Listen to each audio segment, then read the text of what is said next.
গভীর রাতে বেপরোয়া অ্যাম্বুলেন্সের ধাক্কায় গুরুতর জখম হয়ে হাসপাতালে ভর্তি হয়েছেন একাধিক ব্যক্তি। শুক্রবার রাতে চাঞ্চল্যকর ঘটনাটি ঘটেছে হুগলির ব্যান্ডেলে। স্থানীয় সূত্রে জানা গিয়েছে, শুক্রবার রাতে ব্যান্ডেল মোড় থেকে নলডাঙ্গার দিকে যাচ্ছিল অ্যাম্বুলেন্সটি। বেপরোয়া গতিতে চলছিল অ্যাম্বুলেন্সটি। নলডাঙ্গার কাছে প্রথমে সেটি একটি ঠেলা গাড়িকে ধাক্কা দেয়, তারপরে ধাক্কা দেয় এক মহিলা ও তার শিশু সন্তানকে। অভিযোগ, মদ্যপ চালক এরপর পালানোর চেষ্টা করতে গিয়ে ব্যান্ডেল বিদ্যামন্দির স্কুলের কাছে একটি জলাতে পড়ে যান। এরপরে বিপদ বুঝে এলাকা ছেড়ে চম্পট দেয় চালক। দ্রুত ঘটনাস্থলে আসে ব্যান্ডেল ফাঁড়ির পুলিশ।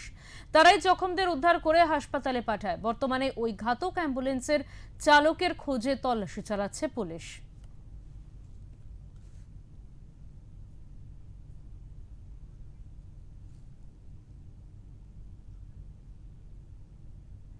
শুনলাম যে এই এসআই গেটের অ্যাম্বুলেন্স।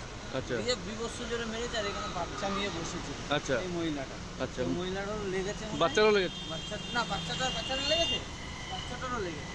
আর ওই ইয়েতে আইসিইউতে ভর্তি। আর ওই ভ্যানওয়ালা ভ্যানওয়ালাকে নিয়ে এখন ওরও লেগেছে? হ্যাঁ, ও ভর্তি করেছে। আর অ্যাম্বুলেন্সটা ওখানে গিয়ে যাচ্ছিল, যেতে গিয়ে নদীর ইয়েতে চলে গিয়েছে, ড্রেনে পড়ে গেছে। হ্যাঁ, ড্রেনের মধ্যে গিয়ে পুরো মরতে